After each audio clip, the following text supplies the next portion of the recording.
আসসালামু আলাইকুম। আমি সাহারা সাথী কুকিং ব্লগ থেকে সাথী বলছি। কাছেও দূরে, দেশেও দেশের বাইরে বসে যে যেখান থেকে আমার ভিডিওটি দেখছেন, সবাইকে আন্তরিক শুভেচ্ছা ও অভিনন্দন জানিয়ে শুরু করছি আজকের রান্না। আজকে আমি আপনাদেরকে বানিয়ে দেখাবো রসের পায়েস। কাঁচা রসের পায়েস না, এই রসটি জাল দিয়েছিল ফ্রিজে।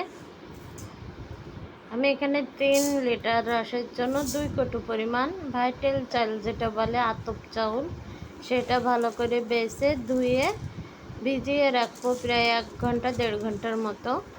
তারপরে রান্নার জন্য ফিরে আসছি। এ পর্যায়ে একটি হাঁড়ি দিয়ে দিলাম আর পানি সহ চালগুলো ঢেলে দিচ্ছি হাঁড়ির ভিতরে।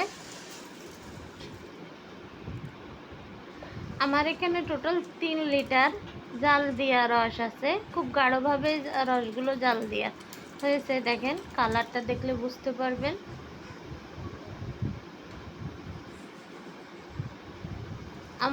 আমার আম্মা আমার জন্য এই রসটি দিয়ে পাঠিয়েছে, কারণ ইচ্ছা ছিল রোজার ঈদে সব ভাই বোন একসাথে হব। 8 লিটার রস রেখেছিল যে পিঠে খাবো আর পায়েস খাবো, কিন্তু আমার তো যাওয়া হয়নি, তাই রসটি দিয়ে পাঠিয়েছে। আমার ছেলে এবং হাজব্যান্ড ওরা এই রসের পায়েস খুবই পছন্দ করে। যেহেতু আজকে আমার বাসায় ননদরা আসবে, সব মিলিয়ে তাদের জন্য দিয়ে পাঠাবো, তাই আজকে রান্না করে নিলাম।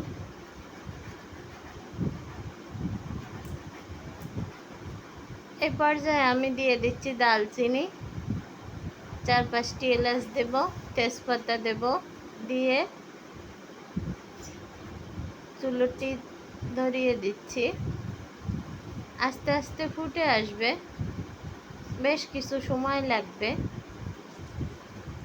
আপনারা কে কে কাঁচা রসের পায়েস পছন্দ করেন জানি না, আমার তো কাঁচা রসের পায়েসটা খুব পছন্দ, কিন্তু এখন আর বাবার বাড়ি ওরকমভাবে ঠিক মতো যাওয়া হয় না, খাওয়াও হয় না।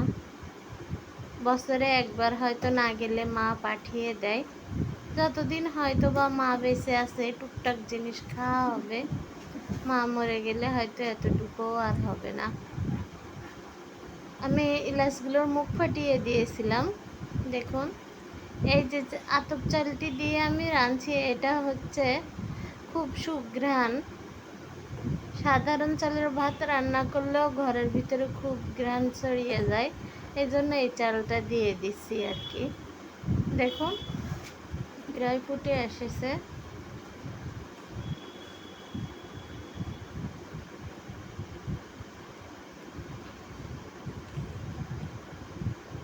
এ পর্যায়ে আপনারা কি বলেন জানি না, ডাল ঘুটনির সাহায্যে আমি একটু ঘুটে দেব। আমি এক্সট্রা কোনো চিনি বা গুড় কিছুই অ্যাড করছি না, কারণ রসটা প্রচুর মিষ্টি। আর যেহেতু একটু ঘন হয়ে আসবে, তখন মিষ্টিটা আরও বেশি লাগবে, জন্য এখন হালকা লাগলেও পরে ঠিক হয়ে যাবে। হালকা একটু লবণ দিচ্ছি, 1/2 চামচ পরিমাণ। আপনারা কে কে মিষ্টিতে লবণ দিতে পছন্দ করেন আমার মতো জানি না, আমার কাছে মিষ্টিতে লবণ না দিলে মনে হয় ভালো লাগে না, কি জানি দিই নাই সেরকম মনে হয়। এই যে এবার ঘুটনির সাহায্যে খুব ভালোভাবে ঘুটে নিচ্ছি।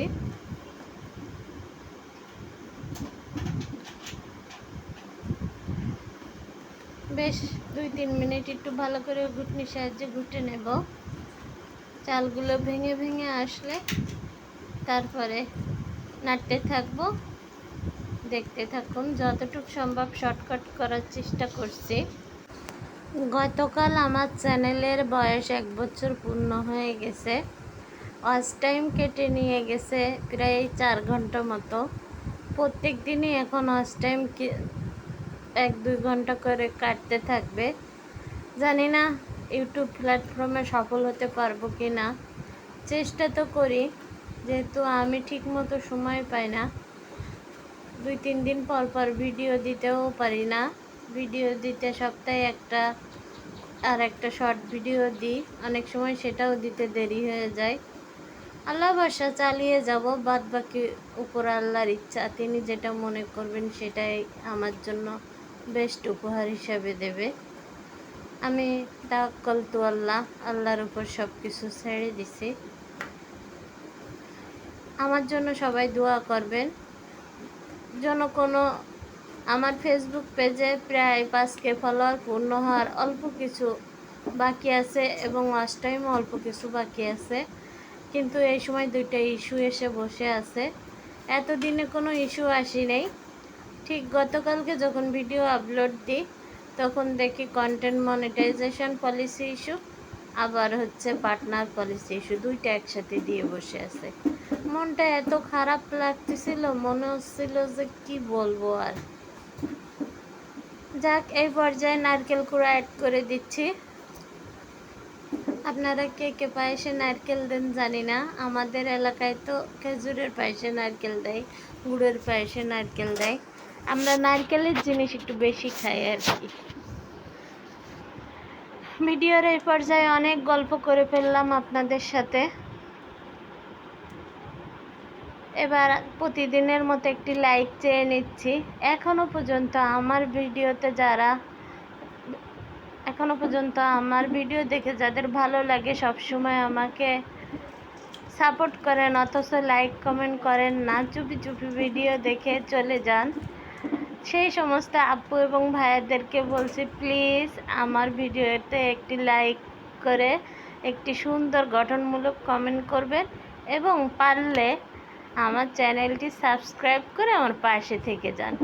বেল আইকনটি অন করে দেন, পরবর্তী কোনো নতুন ভিডিও দেওয়ার সাথে সাথে যাতে নোটিফিকেশনটি আপনার কাছে পৌঁছে যায় আর আপনি আপনার সময় সুযোগ মতো ভিডিওটি দেখে নিতে পারেন।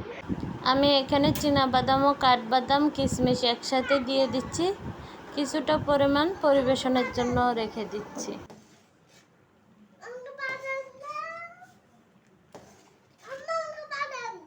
আর বাদাম নেই, দেখি কি দিই, কলা দেবো? তা যাও, ওদিক যাও, আমি নিয়ে আসতেছি কলা।